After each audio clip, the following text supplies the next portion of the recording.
J.R. Mazur was an active outdoorsman. Give him a boat and some bait, and he was in heaven, even if it came at a price. My back's bad.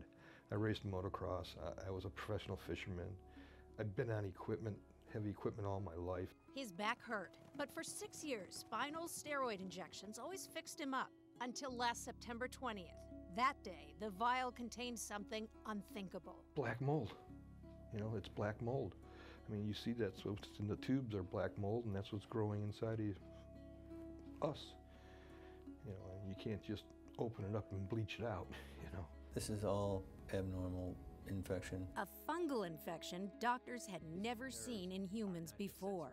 This is the actual fungus, and it's not unlike anything that you would find in the environment around you where it's perfectly harmless. The problem is, this was taken from the tissue surrounding a patient's spinal cord, where it can be deadly. It nearly was deadly for J.R. There's times where I had lost hope during Christmas and in the New Year's. I was keeping a journal, a daily journal. I had to finally quit writing in it because I was giving up. And he wasn't the only one.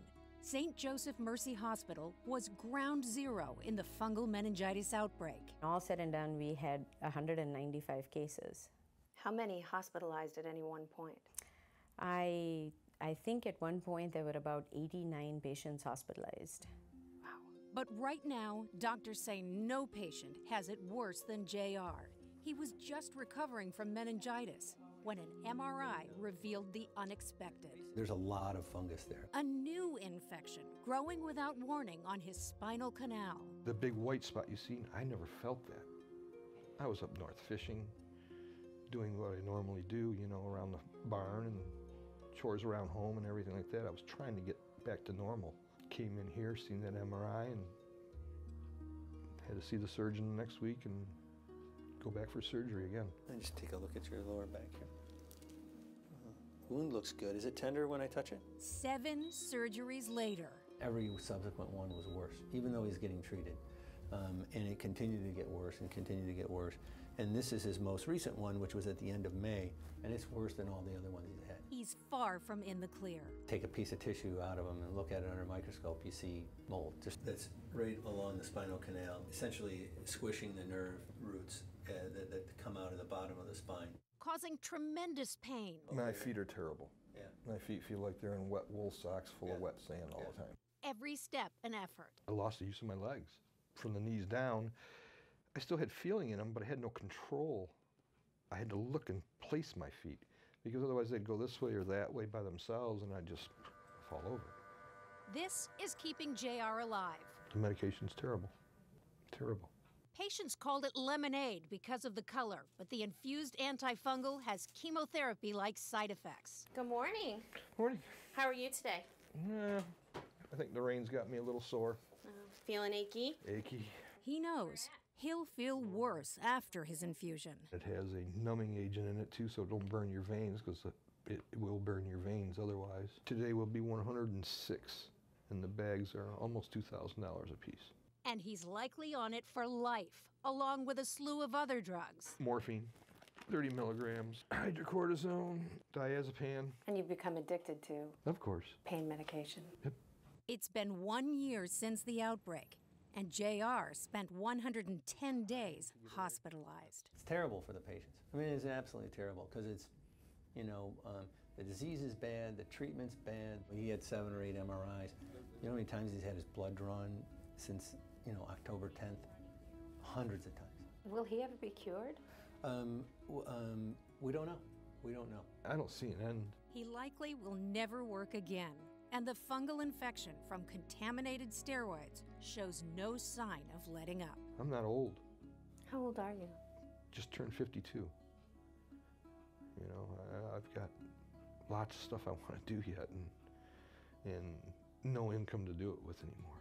It's not the kind of life you envisioned. No, not at all.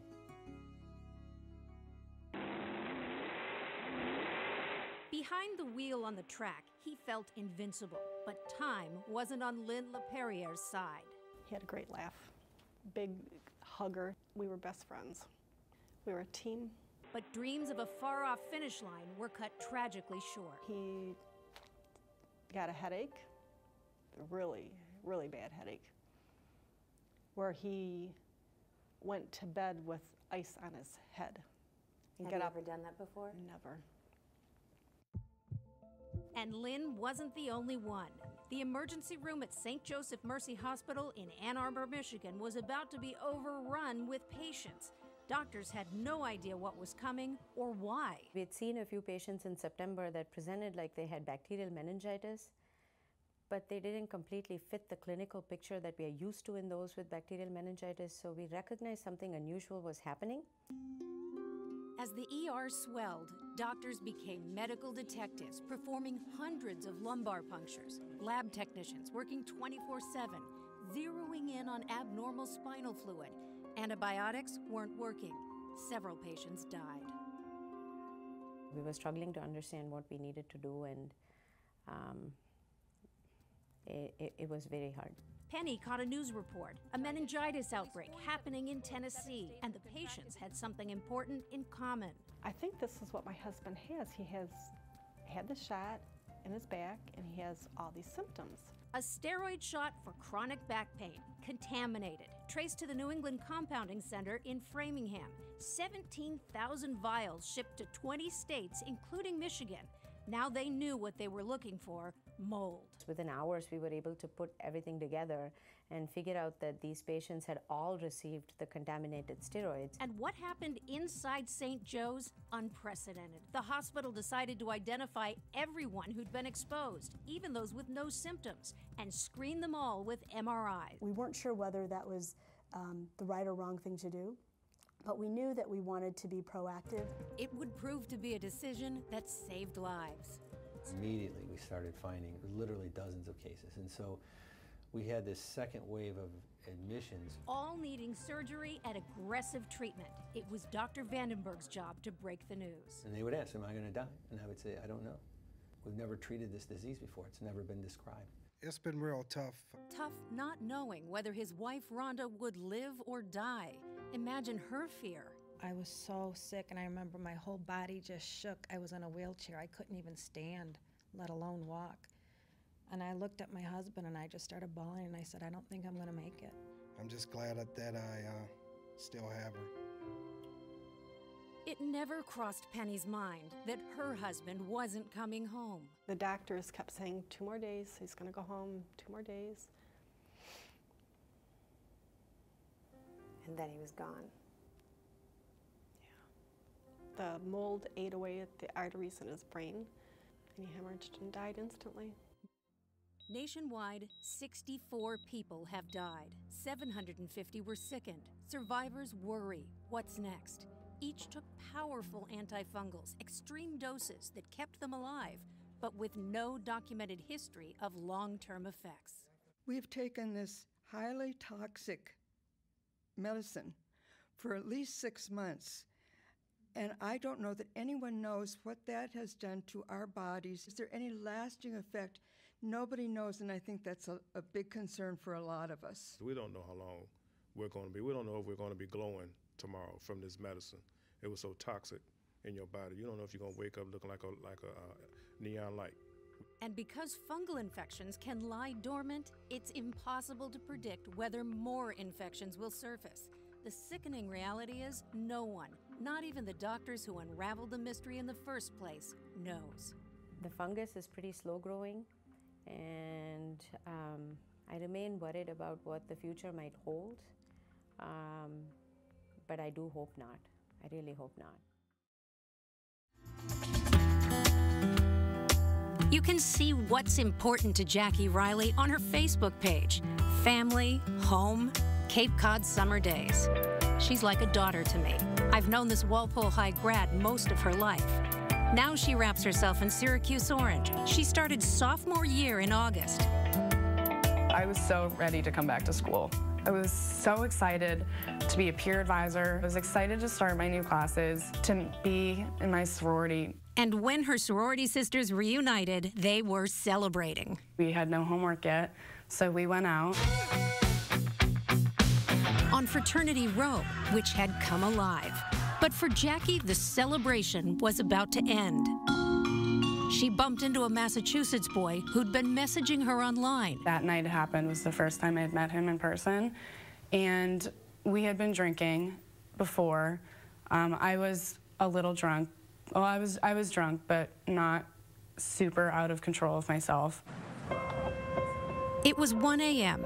That much Jackie remembers. I don't remember if other people were drinking or taking shots with me. He gave me more alcohol, and the last thing I remember is the bottom of a shot cup and a styrofoam cup. Did that styrofoam conceal a drug? It's a question that will forever haunt her. Something knocked her out. You blacked out. Mm-hmm. And I have never blacked out like that, ever. She knows at some point she fell downstairs. Then it goes black again. 9 hours of unconsciousness ticked by. I woke up feeling disoriented. I can't prove that I had been drugged or any of that. However, I do feel like I was, because there was something more than alcohol that was affecting my body the next morning. I felt really funny. And terribly scared. She was naked, and she was neither home nor alone.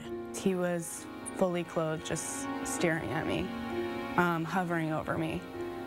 And I looked at him first because he was staring at me, and then I looked around the room and realized where I was. Can you say what happened to you?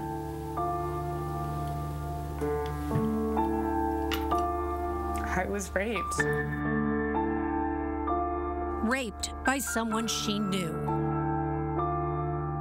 Most sexual assaults happen by people we know, and I think that's a myth buster still for many people. On college campuses, sexual assault's a major issue, and it usually isn't a stranger lurking in the bushes. I think many parents fear, oh, what if they have to walk alone at night? But it often is an acquaintance or a friend, someone that a victim thought they could trust. Anyone who works with young people on college campuses, young women, knows that rape is beyond epidemic proportion, and that often colleges tend to keep it quiet, they bury it. The truth is, study after stunning study reveals 25% of young women, 1 in 4, will be sexually assaulted before graduating. It's everywhere. It's in small colleges in the Midwest. It's in huge Ivy Leagues on the East Coast. And I know this because I travel across the country giving lectures, and I hear the same stories, no matter where I am. What's unusual, experts say, is to see young women like Jackie break their silence. Most feel ashamed, even partly responsible when alcohol was involved. Because I didn't consent, that itself is rape, and I have to keep reminding myself of that. Just because alcohol was involved and just because I don't remember it doesn't mean like it didn't happen. And I woke up the next day with physical proof of his violence. I had hickeys down my neck on both sides and fingerprint bruisings on the front and back of my neck. And that doesn't just happen. I didn't ask for that. I don't believe someone who's drinking is ever responsible for the choice someone else makes to violate them. I was vulnerable because I had been drinking, but it was not a result, and not like, I didn't deserve it because I was drinking. Her anguish, palpable. Imagine all the girls who bottle up this pain, like Jackie's best friend Caroline, who kept her sexual assault secret for years. The biggest part is that nothing is done and nothing is said. It's just insane how quiet it is. Together, they're determined to be heard. Particularly with young people, we'll hear that they're worried about telling their parents. So that's really their primary concern. My parents will find out and somehow I'll be in trouble. Yeah, I think this call was probably the toughest call to get. It just burst all reality. Mom was the first person Jackie called. The whole ride home, only 2 days earlier, was, this is going to be a great year for Jackie. And then that call, and everything changed. I'm really glad I called her, because I definitely would not have gone to the hospital. I would not have gone to seek help. I would have sat in my bed for this entire semester if I didn't call her. With the university's help, Jackie's gotten critical counseling and filed a no-contact letter to keep her attacker away, But chance encounters on campus happen often. At first, the days following, my body went into straight panic.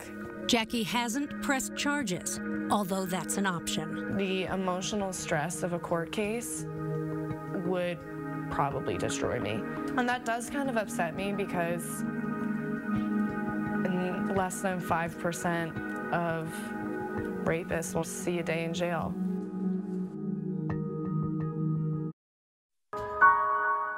Their eyes full of promise and possibilities. They are young, athletic. Lisa, a longtime runner, celebrating her 40th. Kevin, at 29, finally finding the love of his life.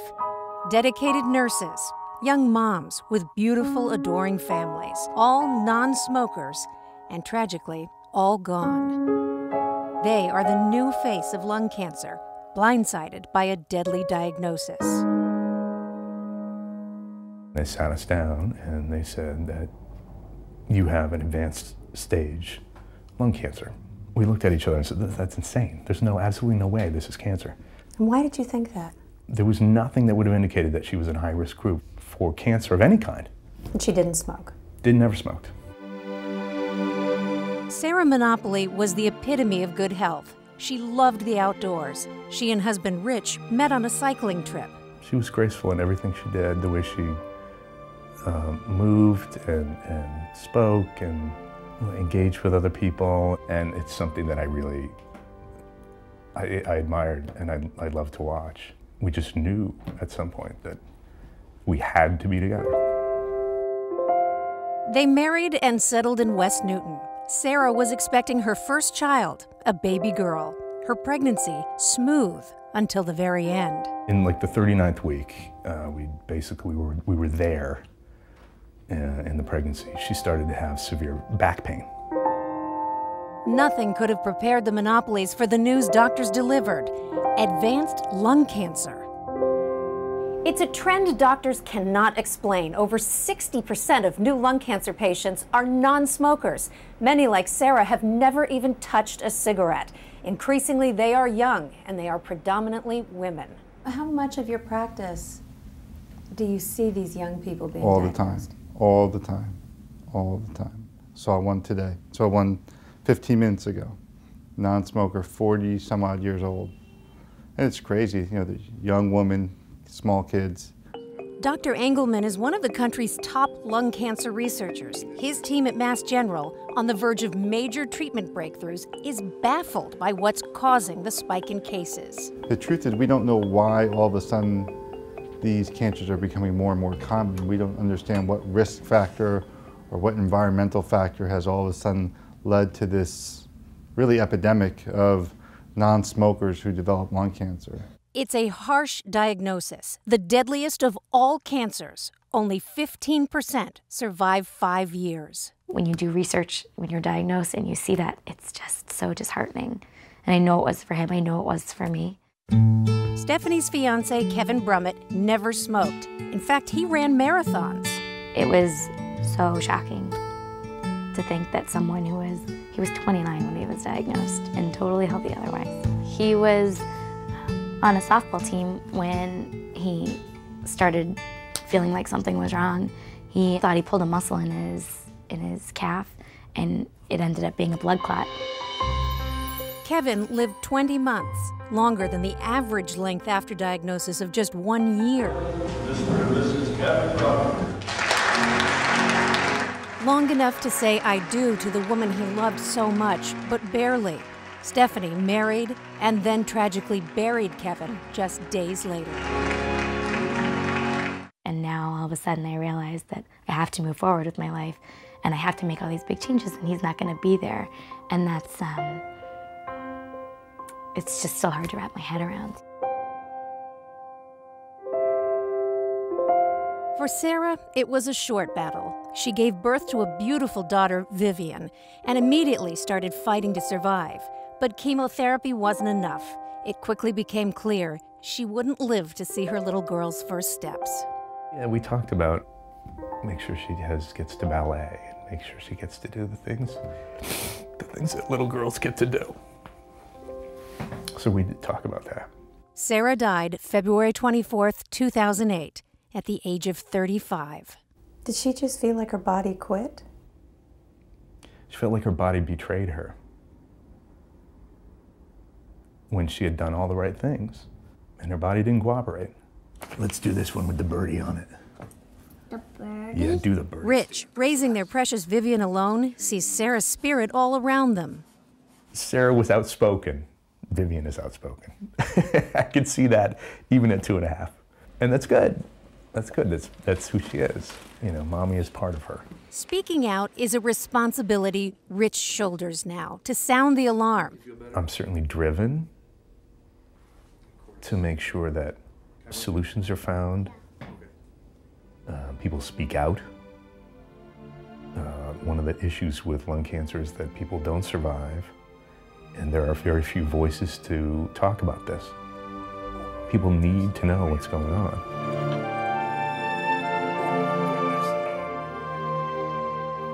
It's just heart-wrenching to watch. Healthy, non-smokers, athletic in many cases, so any there are idea? So many of them. So many of them. Any idea of the causes, the possible causes? Well, there are the known causes, which is we know that smoking is the #1 cause of lung cancer. Obviously, that wasn't the case with these two. We know that radon can also cause lung cancer. And we also know that asbestos exposure can cause lung cancer. The big mystery is what in the environment is causing it in these otherwise healthy people that haven't been exposed to any of these things. It could be environmental. It's possible it could be hereditary in some way. We just don't know. And the federal research dollars have to come in order for us to be able to solve these mysteries and answer the questions. Find some kind of an answer to this. That's right.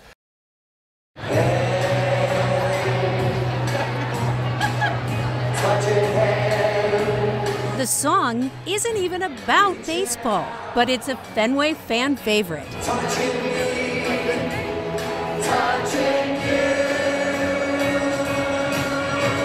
Sweet Caroline. Bum, bum, bum. So good, so good, so good. And yet, most fans have no idea why Sweet Caroline is played in the middle of the 8th inning at every Sox game. I have no idea. Heard stories, but I'm not really sure. Why it was first played? No, why? We found the local gal with the answer. What's it like when you see these pictures coming back in here? Oh, great memories. And we brought Amy Toby back to the Fenway booth where it all began in 1998. My job was to get the crowd going, get it into it, you know, that kind of thing. We didn't have a lot of the visual stimulation we have now. Sitting next to Sox announcer Ed Brickley with a window to the ballpark, Amy chose and played the songs that fired up the crowd. And Sweet Caroline, that was her idea. Why Sweet Caroline?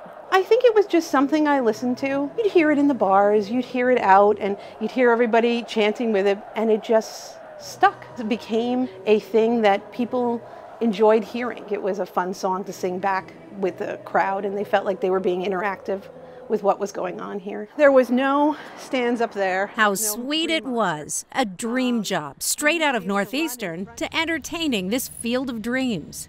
What was it like to stand up here and watch as people reacted to the song? You know, when you get butterflies and you get nervous, you'd hit play, and then you knew you were going to turn the volume down, and your hands were on the knob, like waiting to turn down, and then when the crowd reacted to it. You know, you're talking about, at the time, 33,000 people reacting to something that you just did and are into it as much as you are. It was fabulous. It was great. It was like the best day. The thing is, Amy didn't want to play it every night or just any time. She held the song for special moments. It was like a good luck charm. It would be played sometimes and people would come down. Is it a Sweet Caroline night? I'm like, no, it's not. She admits that was part superstition, part gut feeling. When they were going to win, or I felt positive, like we were still in the 7th, 8th inning, and no, it looked good. It looks good. We're coming back. And we need to get the crowd behind them to come back. More times than not, it worked. And it was Amy's decision whether to make it a Sweet Caroline night. Until, that is, the new owners arrived in '02 and witnessed Fenway fans' reaction. Charles Steinberg, he came to me and said, "This is so great. We got to use it. We got to play it in the 8th inning. We got to play it every game." I'm like, no, you can't do that. It's a special thing. It's something you only hear occasionally. When he said, well, this is what we're going to play it every 8th inning. Amy worried it would be overplayed, and some fans agree. It's getting a little old. But most feel it's now an iconic part of Boston. Just a very, very Bostonian thing. Like if people want to leave early, it's always, we can't leave until they do Sweet Caroline and then we can go. It goes with the ballpark like the Green Monster. It's part of us, it's part of New England. The whole crowd gets into it. You don't even need the music on. It played a role in the movie Fever Pitch, the year the Sox won the '04 series.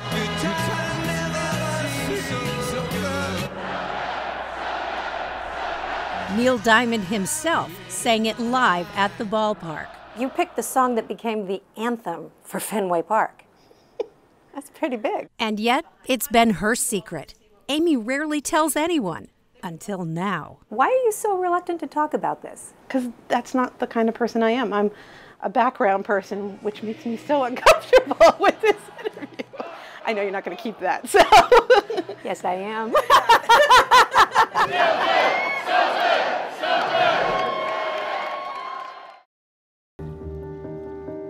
When they first met, Dean Bragonier and Sally Taylor were attracted to each other's sensitivity and vulnerability, traits that evolved from growing up dyslexic. I think that there's a lot to be said about, if it doesn't break you, if your dyslexia doesn't break you, or your disability or your different ability doesn't break you, then it gives you this incredible strength. Strength that Sally expresses fearlessly in this Martha's Vineyard gallery. I welcome you in with open arms and open mind to Consensus. Her inspiration for this exhibit comes from an ancient fable about the elephant and the blind men. And the way that the fable goes is that these blind men come across this elephant in their path, and each of them touches a different part of the elephant. So the one that feels the trunk is sure that elephant is a branch. The one that touches the leg thinks it's a pillar. The one that feels the ear thinks it's a fan. And then each of them sort of battle for their version. When I heard this fable, I was like, oh my gosh, I'm just like one of these blind men feeling just one single part of space and time. So Sally created her own elephant of sorts, using nature images of Martha's Vineyard as the starting point. And then I gave each of those photographs to a different musician, and I said, what does this mean to you? There's no right or wrong answer. There's no good or bad answer. I just want to understand your version of it. After interpreting the picture, each musician created a song. How long have we waited for your love? Sally took those songs and gave them to painters. So he listened to the music, I think only twice maybe, and fell in love with it, and he said to me, I know what I want to do. And the next day, he went to his studio. It was in him. He had to get it out onto the canvas. Each painting she gave to a perfumer. And it gave birth to this perfume here, which was sent on to poets, and the poems to sculptors, whose creations dancers then interpreted until all of the senses were represented. The result was a unique exhibit called Consensus. So each of these spaces represents a different chain reaction. 22 chain reactions in all, like a giant game of telephone expressed through 150 artists from around the world. When I saw the photograph, I was immediately inspired. I was almost thinking from the tree's perspective. I really didn't completely get it until I saw the last piece in my chain. And when I saw that, it really, I got it. How could you do better than to spread something that's wonderful, art, which is art? There's this creative A monumental undertaking she says she wouldn't have conceived if she wasn't dyslexic. When I came over here, all of a sudden the color jumped out at me. Oh, I love that. And examining how differently each person sees things. Just realizing and recognizing that it's really, just like in school, it's just taking the next step. Saying, I don't need to know how I'm going to get to X. I don't know how this is going to you know, get completely created by 150 artists from around the world. I don't know how this is going to be put onto a huge shipping container and transferred. You know, I don't need to know any of that. All I need to know is today who is going to translate this poem into a dance. That's all I need to know. And then I go. It's been a satisfying and surprising journey. Touching it feels like touching the desert, you know, Yeah. just that devoid of moisture of yeah. life. I love seeing the progression of it. Watching, listening, and learning. Each of our versions of reality matter equally, and that's really what the project is about seeing things from different perspectives and allowing us, each of us, the freedom to expose our unique versions of reality. That is incredible and brilliant. So deep. It is so brilliant. And to describe and explain her feelings and her dyslexia in this way is just incredible to me. Never been done before, as far as they know, right? As far as anyone knows, nothing like this has ever been attempted, and it took Sally 2.5 years to do it. It was a very emotional project for her. The art has just been auctioned off for this one. She's putting the proceeds toward her next consensus project, so you'll see it again. Unlock. In Colorado, medical marijuana has been around and legal for many years now, and we take you there now for a hint of what's to come here at home. It's a stunning sight. Rows of green, federally banned plants growing abundantly in the mile-high city. Grow farms hidden in nondescript warehouses for security. This is medical-grade marijuana. Nothing like you've ever read about or experimented with. No pests or pollutants, just potent plants. They're giant buds covered with crystals of THC, the concentrated chemical that kills patients' pain.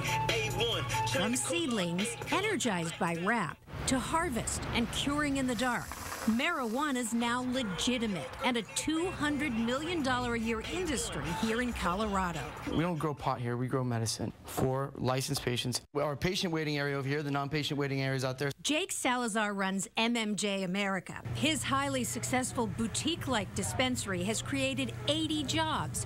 Jobs very much at risk if Salazar or anyone in his company steps out of line. Do you worry about whether the feds could go after you? Of course. Because in this exploding industry, every move is scrutinized. We made it like a fortress in here. Every plant is tracked from seed to sale, and they do it using a barcode. That way the owners can tell if anything goes missing. To get inside, patients must show their red card, given only after a doctor's recommendation and registering with the state, which keeps track of how much each patient uses and how much is being sold. The supply kept in heavily fortified vaults. This is all primo grown. Dispensaries are cash only, and a lot of cash changes hands. So this is a panic button? Yeah. Have you ever had to use it? We have to be careful. The operation's just as tight at Dixie Elixirs, the company that makes many of the products Jake sells. How many cameras and how many microphones are on us right now? Dozens. There's not a place in this facility that we're not videoing 24 hours a day, 7 days a week. Every precaution designed to protect employees and those who live nearby. We always say security starts with not being able to find the facility. And so we're in a 27,000 square foot state-of-the-art production facility, but by design, it's nondescript. Thousands drive by every day without a clue what's brewing inside. It's 12 ounces, representing 40 milligrams. This would be the equivalent of smoking between 4 and 5 marijuana cigarettes. Whoa, can't smoke it? No worries. From wildly popular medicated sodas and chocolate truffles. We sell literally thousands of these a week. To fruit lozenges and mints. Dixie Elixirs makes 75 products, mostly edible, for patients' use. Even marijuana-infused bath salts to soak in. It smells heavenly. I have absolutely no detection of cannabis in there at all. And there's no psychotropic effect, which Dixie Elixir says patients find reassuring. This is the same kind of product that my grandmother would have used for her menstrual cramps. Same with my father, who likely never would have smoked a marijuana cigarette, but had he been able to take a medicated elixir and, you know, enjoyed it over a meal because it was the pain medicine associated with the chemo that almost destroyed him. To protect patients, all products are tested multiple times for consistent strength and purity, adding another measure to this medicine's legitimacy. Cannabis. It's cannabis. Yes, and we Same thing, it's try to just refrain from using the words marijuana or pot or weed or anything like that, since this is a medicine, as well as we're trying to be on the forefront of the scientific industry. We're trying to adhere to those more. You're trying to legitimate get a more respectable term for it. Absolutely. And all of these companies now see Massachusetts as the next big opportunity. Is this what you would expect you would bring to Massachusetts if you opened a facility there? We would. Certainly the state of Massachusetts represents even a larger opportunity. Once we get everything finalized, will probably be several $100 million in its first year and then growing exponentially. And obviously supporters believe that patients should have access to this in stores, not have to go to street corners to get their medical marijuana. That's a big thing for supporters, and opponents are obviously worried that this is going to end up in the hands of teenagers. But the opposite of that has happened in Colorado. Interestingly, the Centers for Disease Control and Prevention released a study, and they found that teenage use in Colorado has gone down since they took it off the street corners and put it behind the counter, whereas the rest of the country, teenage marijuana use has gone up. It's actually gone down, the opposite of what you might think.